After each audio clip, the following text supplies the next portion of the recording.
to make charcoal, and then they were sent it everywhere. How did they fire the old kilns with the brickyards? Was it wood?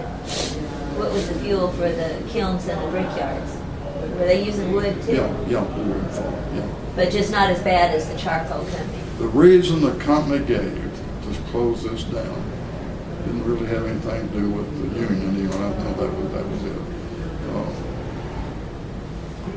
Pennsylvania mines and steel mills and brickyards and even Olive Hill, they've changed over to natural gas. And they could heat these up in 2 or 3 hours. See, they had those natural gas furnaces, and they would have a little one in each one of these kilns. And they could heat that up in 2 or 3 hours, and then they had the blowers where they could cool it down. And that was their excuse. It takes too long to produce the brick at Haldeman, or some of these others like Grom and Hitchens, and so we can't afford to put money in there, which in a way they were telling the truth. But they could have converted the factory. They could have converted, but they didn't do it. Just put natural gas in there. So that was the big excuse that they used to close it down.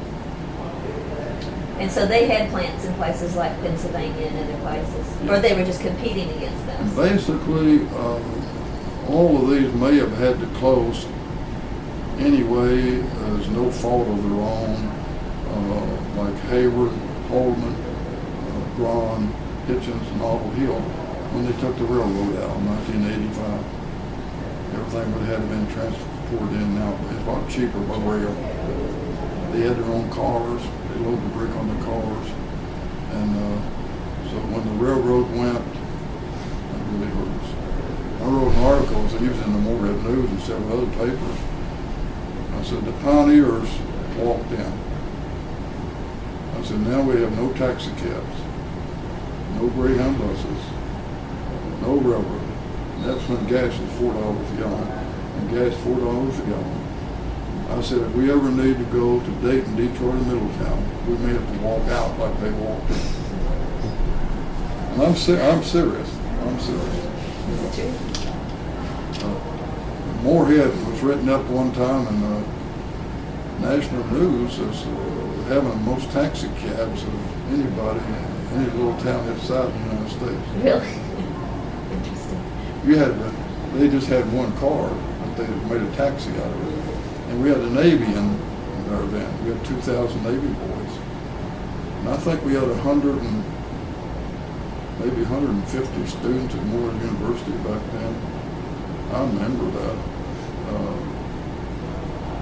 2 boys and all the rest of them were girls. Everybody else gone to service. The only 2 boys, the reason they were there, they didn't pass. It's crippled or something. But they'd march up and down the streets of Morehead. The Navy would. And we had a lot of bootleggers out in the county. And a lot of these taxi cabs is used by these Navy boys to go to the bootleggers. That's just the way it was back then. Interesting. But I might mention this, on the 1st of March, which will be this Friday, I started the United Pentecostal Church in Morehead. We started out in Fleming Avenue, across from DP down there. There's a plumbing shop in there now. No restrooms, light bulbs hanging in the ceiling, concrete floor. It was an old blacksmith shop. The only place I could find in Morehead. So later on, I found this building across the street where Block Income Tax is. So I was over there for 10 years. It looks like a mansion now. Where I moved from now looks like a mansion compared to what it was. So in 1968, I bought the property on North Tolliver, up from Life Care, right up in the football field. And so we built the basement, and in 1979, I built the top part of the church. And then I was pastor. I resigned 10 years ago. And the pastor was 1 year old when I started the church, and his wife wasn't even born yet. He's from West Virginia, and she's from Texas. They met in Bible college. And but I'm still at the church. So this Sunday, or Friday, it came in on a Sunday. So our first service was on a Sunday, the first day of March, 1959. And 54 years. Goes back to the beginnings of my life too. Then. I might say this. I was gone about 18 years altogether. Down UK a couple of years, Air Force, lived in Ohio, Carter County. But I never, ever lost a desire to come back home. I know people live other places, oh, I never moved back there, but I never, ever lost a desire to come home. I know my sister and brother would rather live here, I think, than where they are, but their jobs and stuff like that. Well, that's a good note to end on, that positive note. We thank you for your time. We may come back and ask you some more questions.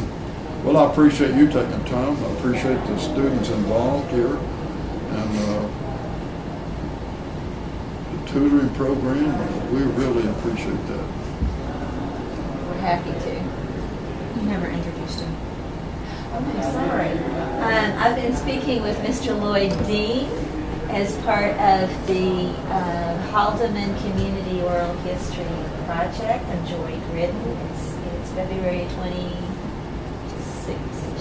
27th, 2013, and we've been doing this interview at the Haldeman Community Center. Thank you.